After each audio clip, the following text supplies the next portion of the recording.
Iba't iba man ang kultura at paniniwala, may isang bagay na tiyak mapagkakasunduan nating lahat. Ang hilig natin sa pagkain. Pero paano kung ang kakainin, buhay pa? What? Sa Tarlac, may isang putahe na kahit gumagalaw-galaw pa, kinakain na. Mapapalundag ka raw kapag kumakain ng jumping salad Ang main character, itong mga kuros. o maliliit na hipon.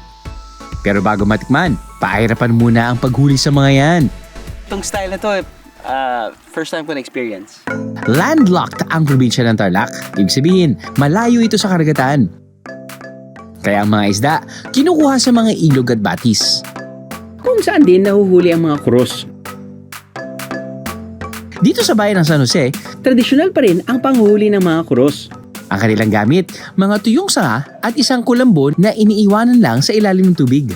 Para yung mga hipon, doon po sila mamumugad. Bakit po sila doon mamumugad? Yun na po yung gagawin nilang bahay. Gaano katagal niyo po kailangan mag-antay? Pagkatapos ho kayo maglagay ng mismong mga... Pag minsan po, aabutin na mga 3 linggo, ganun. Para marami pong makuha. Tumulong ako sa mga lokal na tanggalin ang patibong sa tubig. Kailangan pagbagin ng mga tuyong sanga. Dahil dito raw namamahay ang mga isda at kuros. Sa Kulambo, makikita ang bukod sa mga kuros. May mga nahuli ring ibang isda katulad ng tilapia at hito. Ito, dried na... Yung gano'n. Dahon pala to, dahon. Hindi ko talaga alam kung ano yung normal way na panghuli ng hipon, lalo na kapag hindi cultured na hipon. Oh, galing, Ito po yung sinaunang, sinauna pang panghuhuli ng hipon. Unang panahon pa po, ganito yung ginagawa. Panahon ng hapon. Opo, panahon talaga ng hapon po. 19 kopong-kopong pa raw nang nadiskubre ng pwedeng kainin ng hilaw ang mga kuros. Sinubukan muna ng mga forefathers natin, yung mga indigenous people, yung mga natives natin, ipapatikim sa mga manok, kapag walang nangyari, pwede din sa kanila. Para magawa ang jumping salad, hugasan muna ito ng mabuti hanggang maging malinaw na ang tubig. Saka titimplahan para maging salad. Dito tayo by the river, kung saan nagsiswimming yung mga tao at kung saan din nanggagaling yung kanilang hipon. Itong mga hipon na to ay fresh na fresh. Actually, sa totoo lang, may mga iba gumagalaw pa. So, ito, hindi na nila niluluto.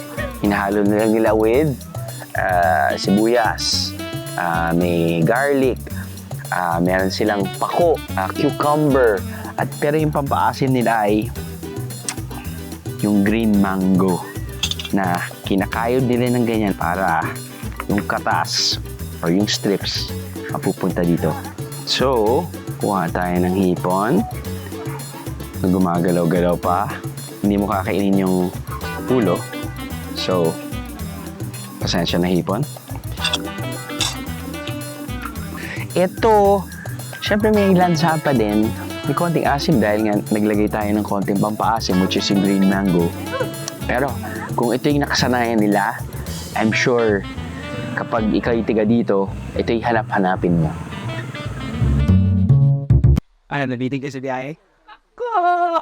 All you gotta do is just subscribe to the YouTube channel of GMA Public Affairs and you can just watch all the Behind the Drew episodes all day, forever in your life. Let's go! Yeehaw!